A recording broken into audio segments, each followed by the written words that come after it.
हनुमान चालीसा के बारे में सुनकर बड़े हुए बहुत से लोग ये नहीं जानते होंगे इसकी रचना कब और कैसे हुई। किताबों में इसका वर्णन मिलता है कि गोस्वामी तुलसीदास हनुमान चालीसा के रचयिता हैं, लेकिन आप ये शायद जानकर हैरान हो जाएंगे कि रामचरितमानस की रचना करने वाले महान संत तुलसीदास ने जेल में रहकर इसकी रचना की थी। ये कहानी उस दौर की है जब हिंदुस्तान में मुगलों का शासन हुआ करता था। मुगल बादशाह अकबर के राज में हिंदू धर्म को मानने वाले लोग खुद को महफूज नहीं समझते थे। मुगलों का राज धीरे धीरे बढ़ता ही जा रहा था।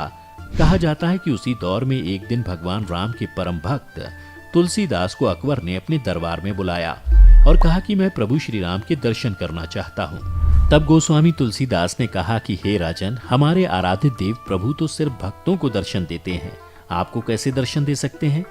तब अकबर ने कहा कि आपकी श्री राम से मुलाकात कैसे हुई। तब तुलसीदास ने कहा कि राम कथा सुनाते सुनाते मेरी मुलाकात एक दिन हनुमान जी से हुई। तब उन्होंने मुझसे कहा कि चित्रकूट के घाट पर ही आपको श्री राम के दर्शन होंगे।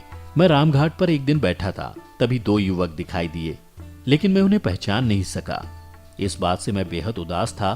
तब हनुमान जी ने कहा कि चिंता मत करो, दूसरे दिन फिर प्रभु श्री राम दर्शन देंगे। दूसरे दिन जब मैं चंदन घिस रहा था, तब प्रभु श्री राम बाल रूप में आए और कहा कि बाबा मुझे भी चंदन लगा दो। हनुमान जी ने सोचा कि कहीं मैं इस बार भी नहीं पहचान पाया तो बड़ा अनर्थ हो जाएगा। तब हनुमान जी ने तोते का रूप धारण कर एक चौपाई पढ़ी। उसके बाद प्रभु श्री राम ने मुझे तिलक लगाया और मैंने उन्हें। यही मेरी भगवत दर्शन की कहानी है।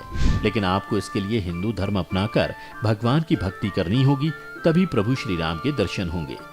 इतना सुनते ही मुगल शासक अकबर भड़क उठा और उसने तुलसीदास को जेल में डलवा दिया।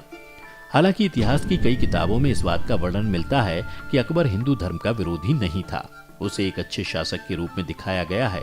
लेकिन तुलसीदास जैसे संत के साथ ऐसी घटना की कहानी उसके हिंदू विरोधी स्वभाव को दिखाती है। हालांकि तुलसीदास जैसे संत व्यक्ति को अकबर के इस व्यवहार से कोई आपत्ति नहीं हुई। वो कुछ कहने के बजाय कारागार में कैद हो गए। वहां बैठकर ही तुलसीदास हनुमान जी के गुणों का वर्णन करने लगे। जेल में बैठे बैठे ही उन्होंने भगवान हनुमान के गुणगान में 40 चौपाइयां लिख दी, जिन्हें बाद में हनुमान चालीसा कहा गया। लेकिन इसी दौरान एक ऐसी घटना हुई जिससे अकबर का दिमाग भी हिल गया। कहते हैं फतेहपुर सीकरी के कारागार में जहां तुलसीदास बंद थे, उसके आसपास अचानक बंदरों की संख्या बढ़ गई। सभी चौपाइयों की रचना के बाद तुलसीदास उन्हें पढ़ रहे थे तो वहां बंदरों का झुंड उमड़ पड़ा और एक बूढ़ा बंदर बिल्कुल आखिर तक एक एक चौपाई सुनता रहा। कहते हैं कि वो बूढ़ा बंदर खुद हनुमान जी ही थे। इसीलिए ये भी कहते हैं कि तुलसीदास की लिखी हनुमान चालीसा पहली बार खुद हनुमान जी ने सुनी थी। तुलसीदास जेल में जहां भक्ति भाव में डूबे हुए थे, तो वहीं कारागार की सुरक्षा में तैनात सैनिक बंदरों की वजह से परेशान थे। कहा जाता है कि जहां भी भगवान हनुमान की पूजा होती है, उनके गुणगान गाए जाते हैं, बंदर वहां आसपास पहुंच ही जाते हैं। और यहाँ तो जेल में रहने के बावजूद तुलसीदास हनुमान जी के गुणों का बखान कर रहे थे, इसलिए बंदरों ने इतना उत्पात मचाया कि वहां के सुरक्षाकर्मी भी परेशान हो गए। आखिर में बात अकबर तक पहुंची तो उसके मंत्रियों ने ये सलाह दी कि महाराज, आप तुलसीदास जैसे संत सरीखे आदमी को कारागार से मुक्त कर दीजिए, वरना बंदरों का आतंक कम नहीं होगा।